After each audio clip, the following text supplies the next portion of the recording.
రజని వెన్నెలని తీసుకొని గుడికి వస్తూ ఉంటుంది. ఇంతలో పూజ పూర్తి చేసుకొని ఇంటికి వెళ్ళడానికి ఆటో కోసం వెయిట్ చేస్తూ ఉంటారు. ఎంతకీ ఆటోలు రాకపోవటంతో ఏంటి ఈ ఆటోలు ఈరోజు ఎంతకీ కనిపించటం లేదు అని చెప్పేసైతే అలా ఎండలో ఉంటూ వెయిట్ చేస్తూ ఉంటారు. ఇంతలో అటువైపుగా శంకర్ వస్తూ ఉంటాడు. అక్కడ ఉన్న వెన్నెలను వాళ్ళ అమ్మని చూసి ఒక్కసారిగా షాక్ అయిపోయి, ఏంటి అమ్మ వాళ్ళు ఇలా ఎండలో ఉన్నారు అని చెప్పేసైతే అనుకుంటూ కారు దిగి మరీ వచ్చి, ఏంటమ్మా ఎందుకు ఇక్కడ ఇలా ఉన్నారు అని చెప్పేసైతే అడుగుతూ ఉంటాడు. ఆ మాటలు వినగానే అక్కడ ఉన్న వాళ్ళమ్మ, మేము ఆటో కోసం వెయిట్ చేస్తున్నాము అని చెప్పేసైతే అంటూ ఉంటుంది. ఇంతలో అక్కడ ఉన్న శంకర్, సరే పద ఎక్కండి నా కారు, నేను ఇంటి దగ్గర దింపేస్తాను అని చెప్పేసైతే అంటూ ఉంటాడు. ఆ మాటలు వినగానే అక్కడ ఉన్న వాళ్ళైతే తన కారునైతే ఎక్కుతూ ఉంటారు. ఇంతలో అక్కడ ఉన్న వెన్నెలని చూసి సీట్ బెల్ట్ పెట్టుకో అని చెప్పేసైతే శంకర్ చెప్తూ ఉంటాడు. ఆ మాటలు వినగానే అక్కడ ఉన్న వెన్నెల సీట్ బెల్ట్ పెట్టుకోవడానికి ఇబ్బంది పడుతూ ఉంటుంది. అది చూడగానే అక్కడ ఉన్న శంకర్‌ని, ఆగు నేను పెడతాను అని చెప్పేసైతే అంటూ వెన్నెల ముందుకు వచ్చి ఆ సీట్ బెల్ట్‌ని అయితే పెడుతూ ఉంటాడు.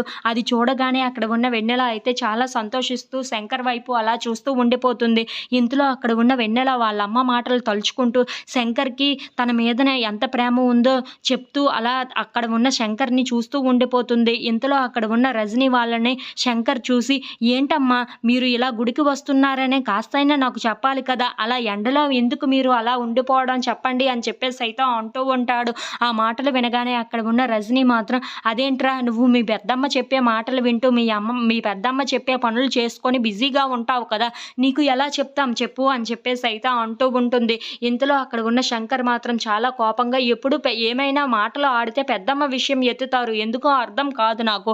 పెద్దమ్మ పనులు చేస్తే అందులో ఏముంది? మీ పనులు కూడా నాకు ముఖ్యమే కదా అని చెప్పేసైతే అంటూ ఉంటాడు. ఆ మాటలు వినగానే అక్కడ ఉన్న వెన్నెల అయితే శంకర్ వైపు అలా చూస్తూ ఉండిపోతుంది.